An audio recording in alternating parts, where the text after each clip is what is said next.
In this demo, we're going to show you how to use PowerPoint so you can embed a PowerPoint presentation inside a screen division. So first I'll go ahead and switch to my campaign and I'll add a new timeline.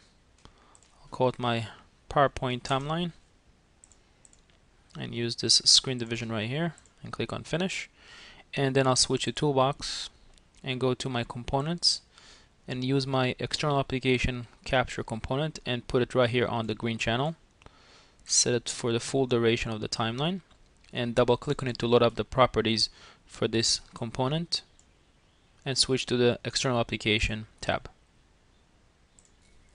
So over here under the application name property, I'll go ahead and paste this string right here and make some more room so you can see this better. And if you notice, this is the full path to the actual PowerPoint viewer, which you can download for free. So essentially what we're doing here is we're configuring the PowerPoint viewer to go ahead and run in my green channel, which is this channel right here. And for the command line, we'll go ahead and set the /A, which will prompt the PowerPoint to automatically slide from one slide to the next, and also do a /S to tell it to skip the splash screen when it first loads. And next we'll show you how to actually configure your PPT file, your slide presentation. So let's go ahead and switch to PowerPoint. And you see right now I have a slide PowerPoint presentation that's open and I have different slides right here. And when you run this in a presentation, in a Digital Signage presentation, you want to make sure that the slides will automatically switch from one to the next and automatically loop. So all this can be configured and then saved into your PPT file so the settings will propagate for when you run them in the signage presentation. So let's go and show you how to do that. So we'll go ahead and click on Setup Slideshow in PowerPoint 2007 and make sure that we set this to be Browsed at Kiosk Full Screen. Also I want to show all my slides and my resolution should be set to use current resolution. And also very important is using timing if present, so make sure that you select that so we can actually have it scroll automatically from one slide to the next. And click on OK to save the settings. Next, we need to set the timing for each slide. So I'm actually going to click on the first slide, press Ctrl A to select all the slides. So now I have all the slides selected.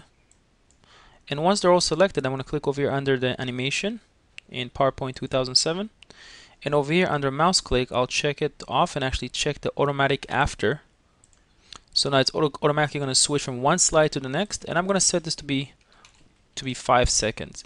So each slide will show for 5 seconds before moving on to the next slide. And when the last slide is going to be reached, it's going to go back and loop to the first slide again, as I've configured it through this slideshow setup options that I've just set up before. So at this point, I'm happy with all my configuration. I can click on Save As and save my PowerPoint to my hard disk. Yes. And next, let's go ahead and switch back to our studio. And now what we're going to do is we're going to actually upload the file that we just saved, the PPT file, onto the studio. So I'll go over here under Resources, go from Local, and I'll go ahead and upload this PowerPoint file that I just saved to my hard disk. And click on File Save to upload it to the server.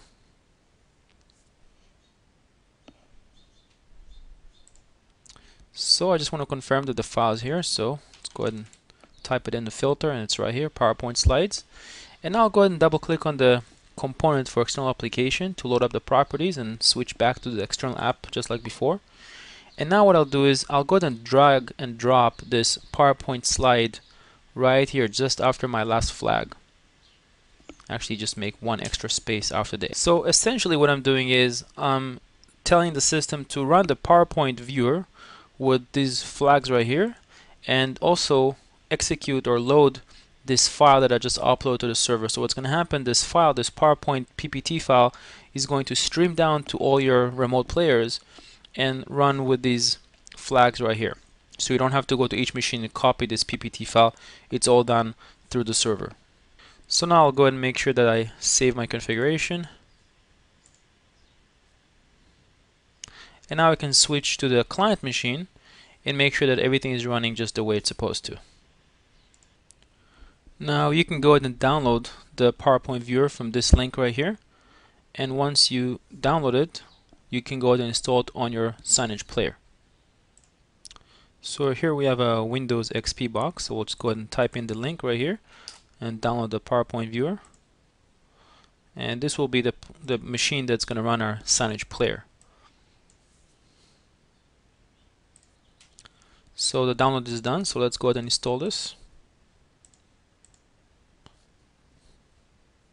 And notice that the installation is going to be on the same path that we configured the external application earlier. So now let's go ahead and test it out. So I'll switch back to my studio, go to stations, select my station and click on play.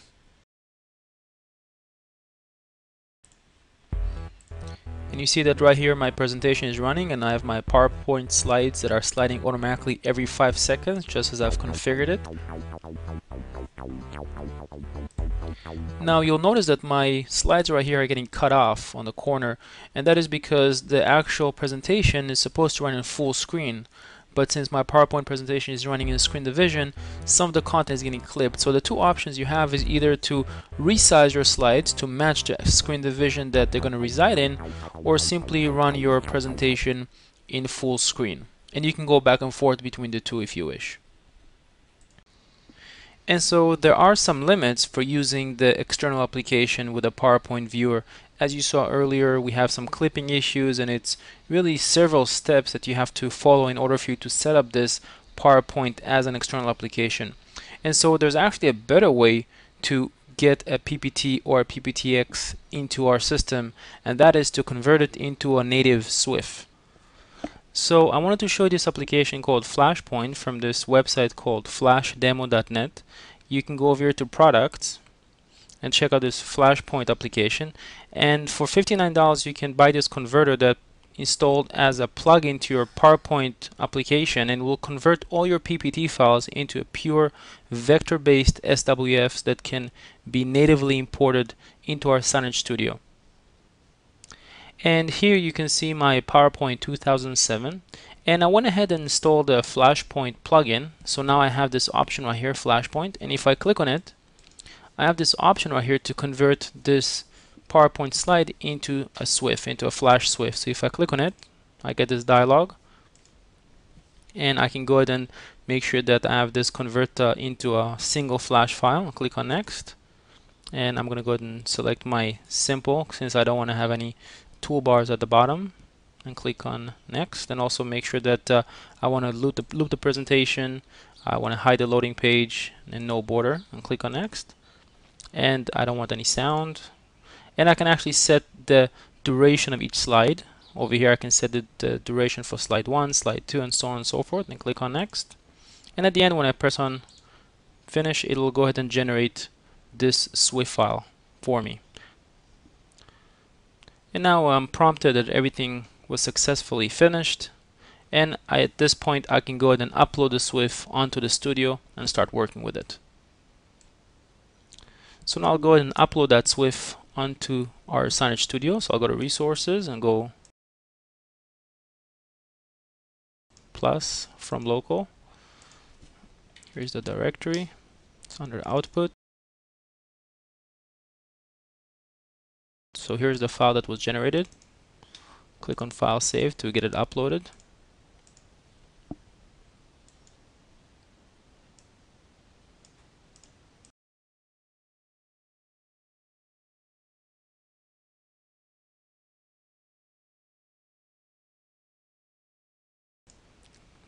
So here's the file that was generated. You see it's vector based, so it automatically resizes and always looks good.